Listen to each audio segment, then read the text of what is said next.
Bismillahirrahmanirrahim. Assalamualaikum warahmatullahi wabarakatuh. Halo teman-teman semua, perkenalkan saya Bagus Muhammad Abid dari Program Studi Bimbingan dan Konseling Universitas Pendidikan Indonesia. Pada kesempatan kali ini, saya akan menampilkan sebuah video tentang layanan konseling pada anak kelas 4 SD dengan menggunakan metode storytelling.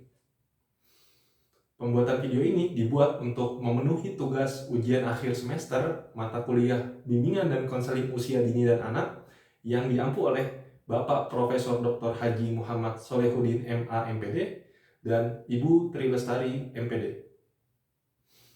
Langsung saja, barangkali teman-teman sudah penasaran nih bagaimana layanan konseling pada anak kelas 4 SD yang menggunakan metode storytelling. Yuk, kalau begitu langsung aja kita simak videonya. Selamat menyaksikan.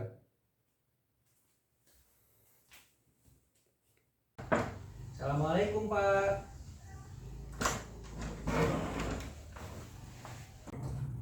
Waalaikumsalam. Oh, iya. Aupi ya? Iya, silakan duduk ya. Ya, makasih Pak. Iya, sama-sama. Ya, gimana kabarnya? Alhamdulillah nih baik Pak. Alhamdulillah baik. Ini kalau nggak salah Aupi ya? Iya. Kakaknya Faiz Iya, yang betul. kelas pace ya? Iya betul, saya kakaknya Pak Is. Iya, alhamdulillah. Ya sebelumnya saya mau tanya, ada Aupi datang ke sini, apakah ada yang bisa saya bantu? Iya Pak, sebenarnya saya mau cerita nih Pak. Jadi Pak Is nih, saya bingung sama Pak Is nih. Kadang-kadang tuh dia kalau setiap pulang sekolah tuh marah-marah Pak. Marah-marah nggak jelas, terus tiba-tiba ngelempar tasnya, lempar sepatunya, kan itu jadi bikin berantakan ya Pak. Nah itu tuh saya bingung kenapa sih setiap dia pulang sekolah tuh dia tuh pasti marah-marah Pak. Oh, baik. Sebelumnya saya mau tanya, AA udah nanya belum ke Faiz kenapa dia begitu? Belum nanya sih Pak, tapi saya tuh pernah gitu ngeliat Pak Is tuh ngedumel gitu Pak, ngomong-ngomong gak jelas sendiri gitu, kayak ngomongin pelajaran bahasa Indonesia gitu Pak. Oh, bahasa Indonesia. Oke. Saya mau tanya dulu nih ke AA, kenapa AA yakin kalau Faiz ini ngedumel bahasa Indonesia? Nah sebenarnya tuh saya nggak begitu yakin sih Pak, nggak selalu setiap saat merhatiin Pak Is di rumah gitu karena jadwal kuliah saya yang padat gitu. Nah tapi saya tuh pernah Pak nangkep Pak Is atau nggak sengaja gitu masuk ke kamarnya Pak Is tuh ngelihat Pak Is tuh lagi ada di depan mata pelajaran atau misalnya tuh lagi di depan jadwal pelajaran gitu Pak. Terus dia tuh ngecoret mata pelajaran bahasa Indonesia Pak. Itu tuh kalau nggak salah tepatnya tuh pada hari Rabu Pak.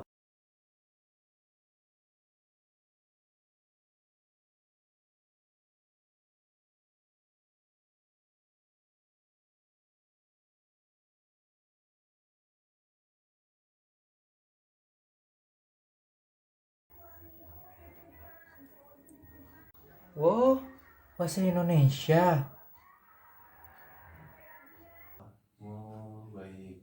Kalau begitu baiknya AA ajak Faiz ke sini ya, biar nanti saya ngobrol sama Faiz. Oke, oke Pak, kalau kayak gitu insya Allah saya nanti bakal ajak Faiz ke sini nih biar sama Bapak bisa dikonseling nih Pak. Iya, mangga.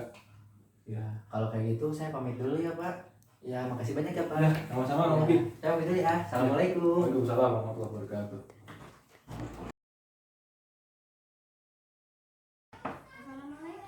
Waalaikumsalam. Iya, silakan masuk.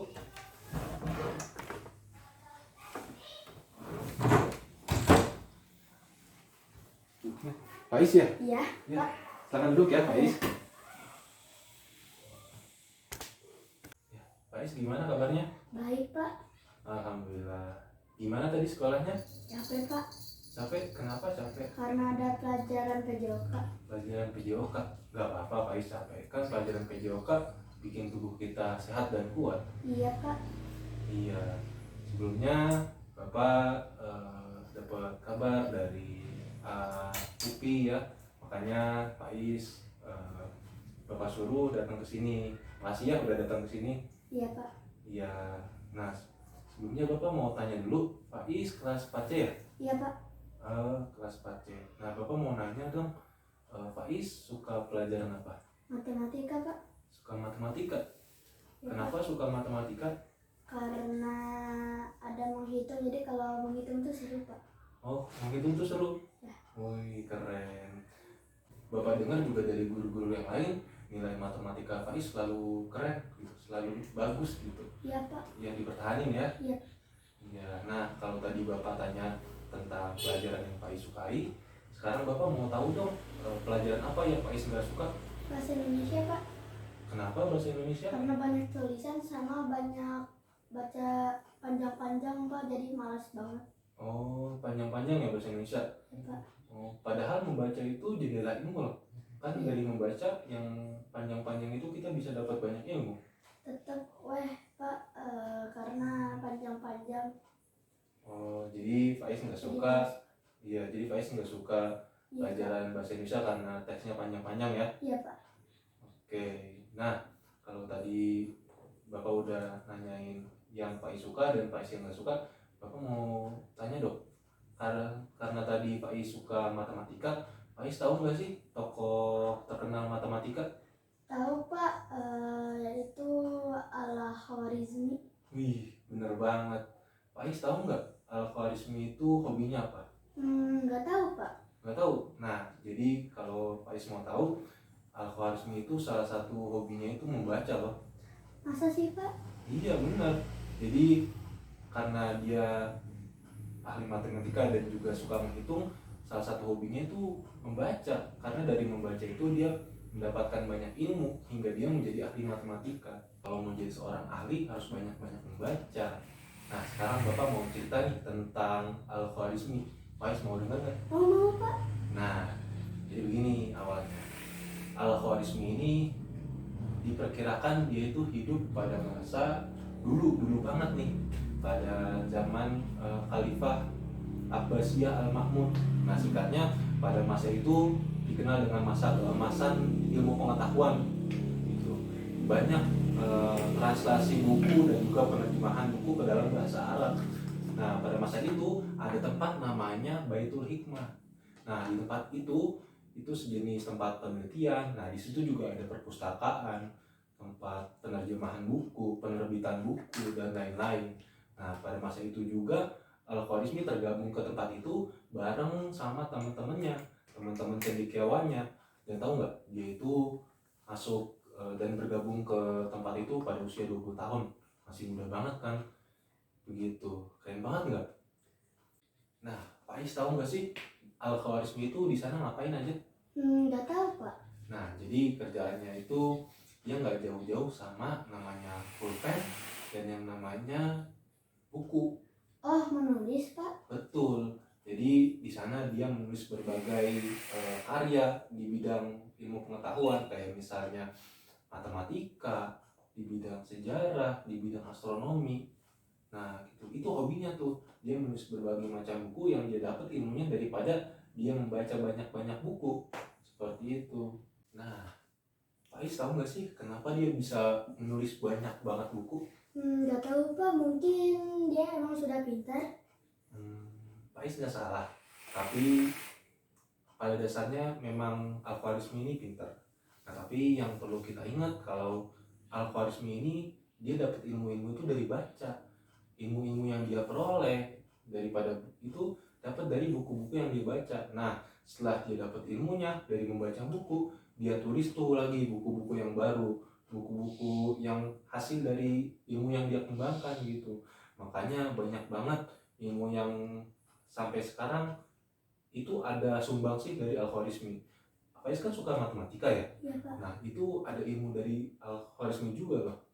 Masa sih Pak? Iya, jadi salah satunya ada ilmu namanya Al-Jabar. Nah, itu dari Al-Khwarizmi.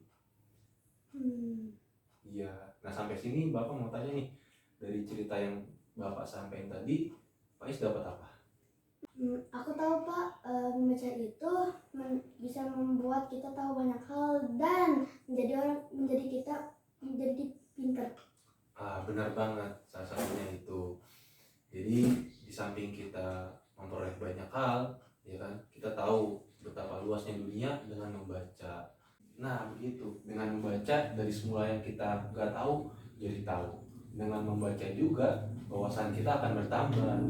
Jadi nggak ada ruginya kan kalau kita membaca? Iya Pak. Nah begitu.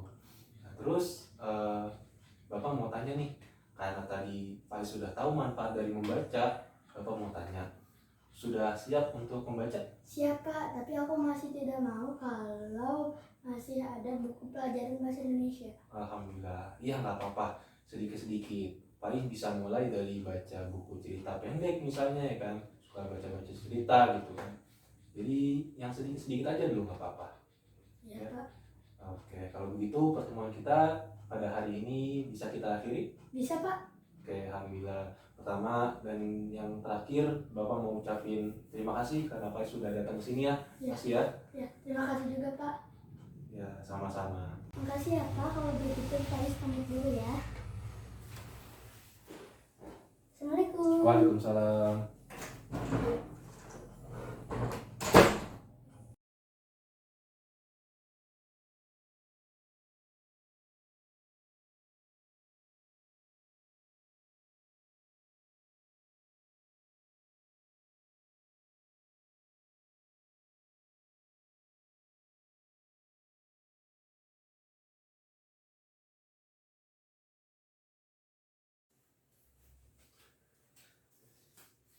Alhamdulillah, jadi seperti itu teman-teman, bagaimana layanan konseling dengan menggunakan metode storytelling.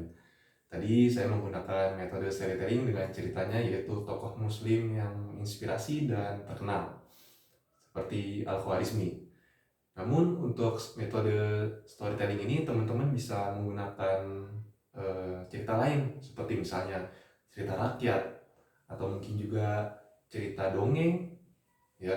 Atau mungkin bisa juga menggunakan cerita seperti tadi tokoh muslim yang menginspirasi, jadi tidak terpaku dengan jenis ceritanya. Yang penting selagi cerita tersebut bermanfaat dan tepat untuk permasalahan konseli, yaitu anak khususnya, maka dapat digunakan untuk membantu anak mencapai perkembangan yang optimal. Kemudian dari sesi coaching tadi kita tahu bahwa membaca itu penting. Dengan membaca kita akan banyak tahu. Tetapi kalau kita kurang membaca, kita akan kurang tahu. Dan kalau sampai kita tidak membaca, kita tidak akan tahu betapa luas dan indahnya dunia. Saya Bagus Muhammad Abid dari program studi bimbingan dan konseling A 2020 mengucapkan terima kasih atas segala perhatiannya, terkhusus kepada dosen pengampu bimbingan dan konseling usia dini dan anak, yaitu Bapak Profesor Dr. Haji Muhammad Solihuddin MA MPD, juga kepada Ibu Tri Lestari MPD, dan juga kepada teman-teman yang telah membantu sehingga pembuatan video ini dapat berjalan dengan baik. Selain itu juga kami mohon maaf apabila dalam penyajian video ini terdapat banyak kekurangan. Kalau begitu bisa saya akhiri. Saya akan tutup. Burung dara, burung cendrawasih. Silakan cari di Papua. Cukup sekian dan terima kasih. Semoga bermanfaat untuk kita semua. Wassalamualaikum warahmatullahi wabarakatuh.